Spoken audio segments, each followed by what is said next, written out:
All right, so we're back in the spare room at Wellspring Church, leaning into our Able Project videos. We're talking about attend, Yeah. A disciplines, specifically Sabbath and solitude, Sure. and thought maybe we could start with just sort of anchoring it in the biblical Yeah, narrative. for sure. I mean, even thinking about like Genesis 1, right? So the Yeah. 7-day creation cycle, Sure. God repeatedly is saying, this is good, this is good. And then you have day 7, right? And this is the Well, day beginning. 6 is when Day humans 6. are made. Yeah, humans are made, yes, Yeah, for in sure. God's image, In God's yeah. image. And then day 7 comes, and this is actually the beginning, the first few verses of chapter 2 Yeah. in the creation story, where it says that God, he sees all that he's made, and then he rests Yeah. from that work. And that word rest is the word Shabbat, which gets translated as Sabbath or yeah. rest. And I think this is really important to kind of point out is that from the very beginning, the creation story starts with, you mentioned humans created on day 6. Yeah. And on every day, including day 6, the days end with there is evening and morning. There's like closure to Yeah. the day. But then day 7 comes, and we have that line where God rests from all Yeah. that he made. And there is no evening and morning.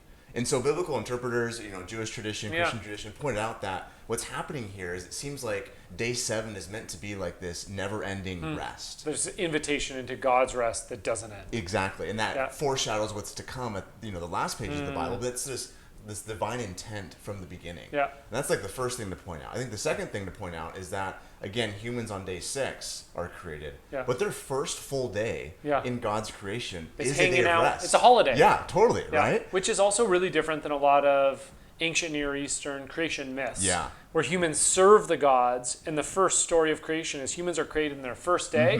They get to go on holiday. Exactly, right? Yeah. And to rest and to delight in God's presence and Yeah. to enjoy all the things that God has created. I think other thing is you keep reading on in Genesis 2 Yeah. is that this is, again, before sin enters the Yeah. world, that humans are actually still called to work. Yeah, it's in true, Genesis right? 2. So they're tending and keeping the garden. They're invited to work pre-fall. Pre-fall, yes. Yeah. And so in this conversation of rest and Sabbath, Yeah. we got to be careful that we're not just talking about lounging by the beach Yeah. and Sabbath is ever. not simply the absence of work. Exactly. But it's the presence of something a little different. Exactly. And this gets at, I think, what can be helpful is looking at how I mentioned the word Shabbat Yeah. in Genesis And 2. that word is used throughout the biblical throughout canon. the biblical Yeah. throughout the biblical narrative, and Yeah. it's translated in our English Bibles in generally four different English Okay. words. And this is kind of like a helpful window into kind of what we're actually Yeah. talking about biblically. Yeah, with because we're regard not to Sabbath. simply talking about, hey, Adam, stop weeding in the garden. Exactly. Yes. Totally. Yeah. Right. For sure. And so there is an instance though where the word Shabbat is translated as stop. Yeah, Or to cease. a cease, to stop doing productive labor. Exactly. And I think Yeah. especially in our busy culture, this Yeah. is a really, Really poignant true. word for sure. Yeah. So the first one's stop. Yeah. The second one that it's often translated is rest. Okay. And this gets at more of the Because idea you of- can stop without resting. Exactly, and this is super important. Yeah. I think we see this in our culture as well. Where coming to this place of resting is about like our emotional, Yeah. our spiritual, our physical well-being, Yeah. and of actually kind of replenishing and refueling Yeah. to a certain extent. good. So this is the idea of rest. And then number 3, this is where I think it really gets interesting, is this idea of, not the other two aren't interesting, Yeah. but this idea of delight. Huh. And so Shabbat is translated as delight throughout the biblical narrative. And this gets at really this idea of enjoyment, Yeah. of enjoying God's good gifts, Yeah. enjoying good food, enjoying time with good family and friends, enjoying God's creation, and not So it's just not simply stopping and like doing self-care. Exactly. But also like do stuff what you love. yeah, what brings you life, Yeah. what you really Go gets to you the riled beach, up in a paint, good way, hang out with friends, Exactly. like have it be restorative but also pleasurable. Exactly, and just to think that, again, the book of James talks about God gives every good and perfect gift. And to be a person who Sabbaths means that we enjoy Yeah. the good things God has given us. And that's good because I think so often we read Sabbath in the Old Testament and we think, man, God's asking me to do something else. For sure. And it's like, yes, stop, Yes. rest, both good things, but also do something you love. Yeah, without having like this kind of guilty sense Yeah. of like I'm enjoying too much. Yeah. But this is actually a day that's meant That's to be good. in the Jewish way of thinking about it, the way of enjoying what God has given you and Yeah. to delight in that. Eugene Peterson talks about the Sabbath as an opportunity to pray and play. Yeah, that's good. Yeah. Yeah. For sure. And that's exactly, I think, this concept of delight. The fourth one, Shabbat, is translated oftentimes as worship. And this gets at really the God-centeredness Yeah. of Sabbath. And this is like indexing our minds and hearts and really our whole lives towards God. And so even sometimes in the Christian tradition, Sunday kind of overlaps with this concept a little bit. And traditionally, a lot of people have tried to practice a day of rest on Sunday in conjunction with perhaps like worshiping, God, going to church, things like that. So they're not working, so they're stopping, they're worshiping, and then the question is, but are they really resting, or are we? Yeah. And are we delighting? Exactly, totally. So there's I the think 4 elements. 4 elements: stop, rest, delight, worship. Now, as the biblical story continues, of course, where he mentioned the sin enters into the world, eventually God calls a family to be a blessing to the nations. Well, even before that, just to interrupt real quick, so when sin enters in the world, work also gets really messed up. Exactly, yes. So now Sabbath actually becomes even more important in some ways because of the toilsome nature of work post-fall. Exactly, for sure. And what we end up seeing is that the family of Abraham, who God calls to be a blessing to the nations, to initiate this plan of redemption, gets brought into slavery in Egypt. Okay. And really, the one way to look at the Exodus slavery part of that story is really anti-Sabbath. It's anti-rest. Pharaoh is having the Egyptian or the Hebrew slaves toil and work over the top. And it's Moses asked for 3 days off. And they don't even give me a 3-day backpacking trip. And he says no. No, right? And so it's a total rejection of resting and delighting and worshiping God.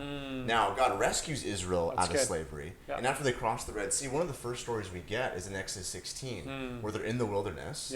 And God is beginning this process of reshaping and reforming them to be the people who will delight in God's presence, who will learn to rest and not go back to their old ways that they had with Pharaoh. And trust in his provision. Exactly. So this is the story in the book of Exodus, Exodus 16, where they're told to gather and to work 6 days to collect the manna, the bread from heaven.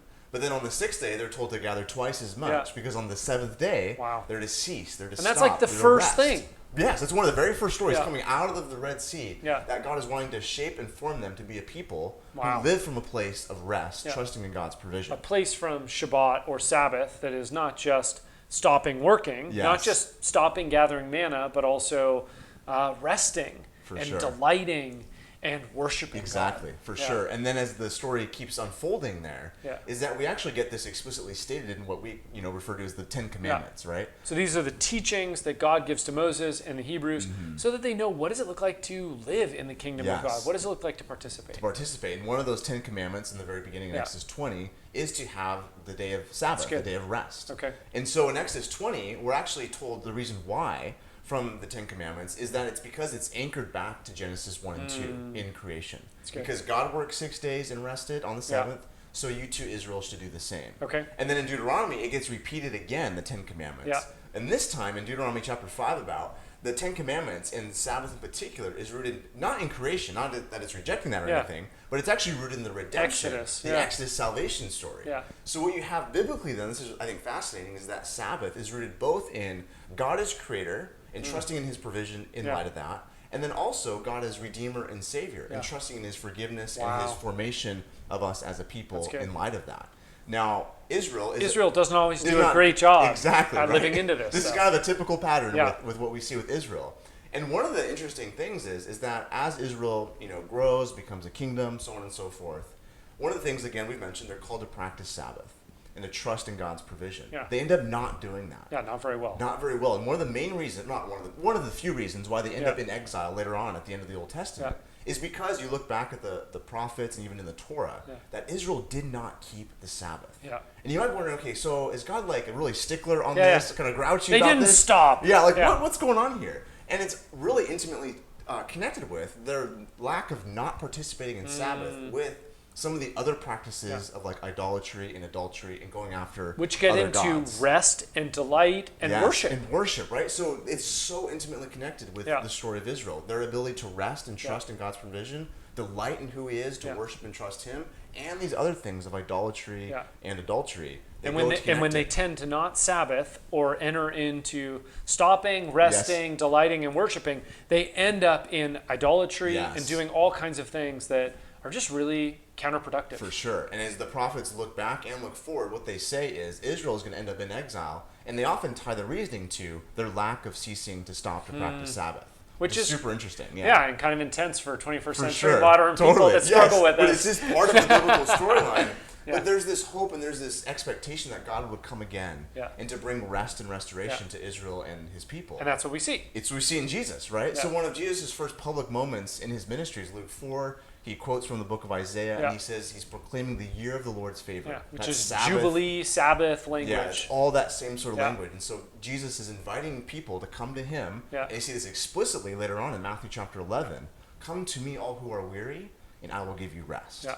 And so at the core to what Jesus is up to in the world is this invitation to trust and to delight in God's provision and to find rest and shalom, peace with him. Yeah. Now that's Matthew 11 that I'm kind of referencing there, at the end of Matthew 11. What's really cool is you just go to the next chapter, Matthew chapter 12. And you have a lot of first century pushback from Pharisees. Because Jesus has this vision, this biblical vision of what Sabbath is supposed to be about. Yeah.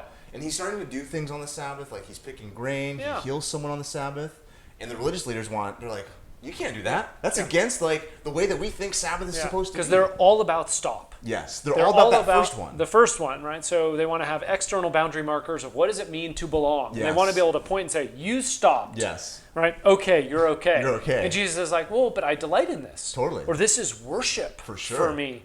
And he says, the Sabbath was not made. The Sabbath was made for man, not man for the Sabbath. Right? And that he is actually the Lord over the Sabbath. For sure. And so it's really cool to see that parallel with the end of Matthew 11 into the beginning of Matthew chapter 12, because we get to see Jesus' sort of heart and vision behind this idea of Sabbath. Yeah, that Jesus isn't functionally just about legalism. Yeah, for sure. Like, hey, just make sure you don't, heal someone. Make sure you don't do this. It's not just a stop doing list, though that's an element of it. For sure. But that rest, delight, and worship are ingrained. And it's all part of it. And what does it look like for us to rest, Shabbat, and be with God? For sure, right? And as the biblical narrative continues with the writings of the apostles, the book of Hebrews really stands out here, because the writer of the Hebrews is inviting the audience there, and us by extension today. There's that a couple times throughout the letter to really strive to enter this rest that God is offering. Hebrews 4, Hebrews 4, sort of this push towards don't make the mistake that previous generations made by